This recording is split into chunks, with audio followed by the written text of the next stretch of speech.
નમસ્કાર દોસ્તો, શાંતિશ્રમ ન્યૂઝમાં આપનું સ્વાગત છે।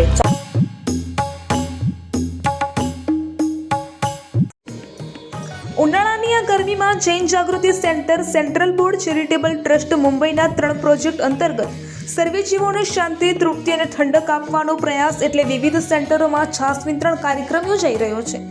રાજકોટ મધ્યે Jain Jagruti centre, central board charitable ટ્રસ્ટની યોજાયેલી બેઠકમાં સેન્ટ્રલ બોર્ડ ચેરિટેબલ ટ્રસ્ટના chairman Sanjaybhai Shah, IP chairman Jitendrabhai Kothari, vice chairman Rajeshbhai Gandhi, treasurer Rajeshbhai Hansali, secretary Amitbhai Kothari તથા વાઇસ ચેરમેન પ્રફુલભાઈ કામદારે ગત વર્ષે યોજાયેલ છાસ વિતરણ સેન્ટરો દ્વારા સફળ બનાવવા બદલ સૌને અભિનંદન પાઠવ્યા હતા અને ચાલુ વર્ષે આ પ્રોજેક્ટ પુનઃ ચાલુ રાખવાની જાહેરાત કરાતા સૌએ તાળીઓના ગડગડાટ સાથે વધાવી લીધી, જે અંતર્ગત વિવિધ સેન્ટરોમાં છાસ વિતરણ કાર્યક્રમ કરવામાં આવી રહ્યો છે। જૈનોની ધર્મનગરી પાલિતાણામાં જૈન જાગૃતિ સેન્ટર દ્વારા છાસ કેન્દ્રનો પ્રારંભ સૌ સદસ્યોની હાજરીમાં કરવામાં આવ્યો હતો।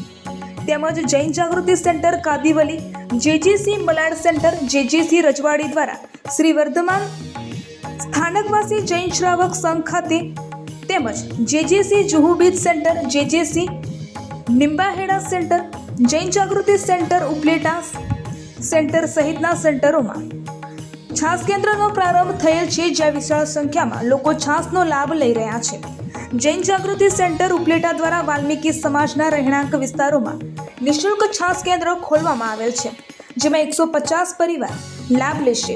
દરેક પરિવારને 1 મહિનાના કાર્ડ આપી દરેક પરિવારને રોજની 3 લીટર ઠંડી છાસ ચિલ્ડ કરીને આપવામાં આવશે, તેવું સેન્ટરના પ્રમુખ શ્રી અશોકભાઈ શેઠ અને કારોબારી ટીમ દ્વારા જણાવવામાં આવ્યું હતું।